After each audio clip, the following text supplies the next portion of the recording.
জীবনের খোঁজ মিলল সৌরমণ্ডলের বাইরে। নতুন ভিন গ্রহে কি ডেরা বাঁধতে পারবে মানুষ? পৃথিবী ছাড়া অন্য গ্রহেও রয়েছে জল। হাবল টেলিস্কোপ ব্যবহার করে খুঁজে বার করল national Aeronautics and space administration NASA. পৃথিবীর বাইরে প্রাণের অস্তিত্ব খুঁজে বার করতে অনেক দিন ধরেই অনুসন্ধান চালাচ্ছে আমেরিকার মহাকাশ গবেষণা সংস্থা। সম্প্রতি সেই অনুসন্ধান অভিযান চলাকালীনই ভিন গ্রহে অন্য জীবন অর্থাৎ জলের সন্ধান পেলেন নাসার বিজ্ঞানীরা। পৃথিবীর বাইরে প্রাণের অস্তিত্ব খুঁজে বার করতে অনেক দিন ধরেই অনুসন্ধান চালাচ্ছে আমেরিকার মহাকাশ গবেষণা সংস্থা। সম্প্রতি সেই অনুসন্ধান অভিযান চলাকালীনই ভিন গ্রহে অন্য জীবন অর্থাৎ জলের সন্ধান পেলেন নাসার বিজ্ঞানীরা।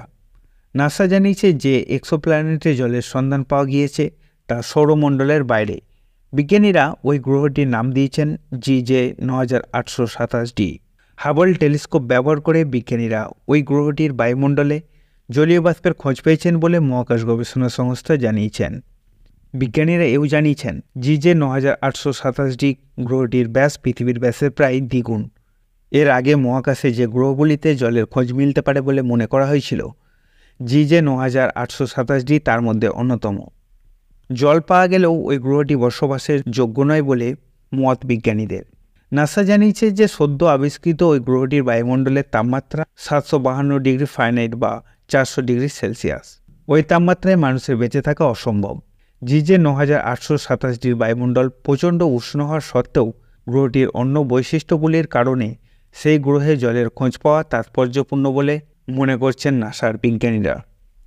ম্যাক্স প্ল্যাঙ্ক ইনস্টিটিউট ফর অ্যাস্ট্রোনমির এক্সোপ্ল্যানেটের বিভাগের অন্যতম ডিরেক্টর লারা ক্রেডবার্গের কথায়, GJ-9827d গ্রহের জলের আবিষ্কার বিষয়টি গুরুত্বপূর্ণ। পৃথিবী ছাড়া এটি এখনও পর্যন্ত সবচেয়ে ছোট গ্রহ যেখানে জলের খোঁজ পাওয়া গিয়েছে। ক্রেডবার্গ যোগ করেছেন, এটি আমাদের গ্রহের মতো বসবাসযোগ্য অন্য গ্রহকে চিহ্নিত করতে সাহায্য করবে।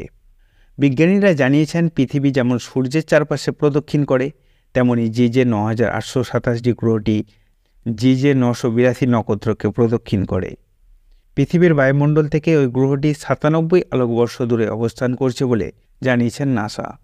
নাসা জানিয়েছেন যে হাবল টেলিস্কোপ 3 বছরের মধ্যে গ্রহটির 11টি ছবি তুলেছে। দীর্ঘ সময় ধরে নিরীক্ষণের পর বিজ্ঞানীরা ওই গ্রহের জলের খোঁজ পাওয়া যেতে পারে বলে মনে করেছেন। নাসা এও জানিয়েছে GJ-9827ডির বায়ুমণ্ডল সম্পর্কে হাবল টেলিস্কোপে যে খোঁজ পেয়েছেন তা 100% সঠিক সেটা এখনই হলফ করে বলা যাচ্ছে না। এই নিয়ে আরও পরীক্ষা নিরীক্ষা চলছে বলেও জানিয়েছেন নাসার বিজ্ঞানীরা। হাবল টেলিস্কোপ 1990 সাল থেকে পৃথিবীর কক্ষপথে রয়েছে। বায়ুমণ্ডলীয় গবেষণার উদ্দেশ্যে মহাকাশে পাঠানো সেই টেলিস্কোপকে মহাকাশ গবেষণার গুরুত্বপূর্ণ হাতিয়ার বলে মনে করা হয়। হাবল টেলিস্কোপে একটি 2.4 মিটার আয়না রয়েছে। টেলিস্কোপের 5টি প্রধান যন্ত্রের সাহায্যে মহাকাশের গুরুত্বপূর্ণ ছবি ওই টেলিস্কোপে ধরা পড়ে।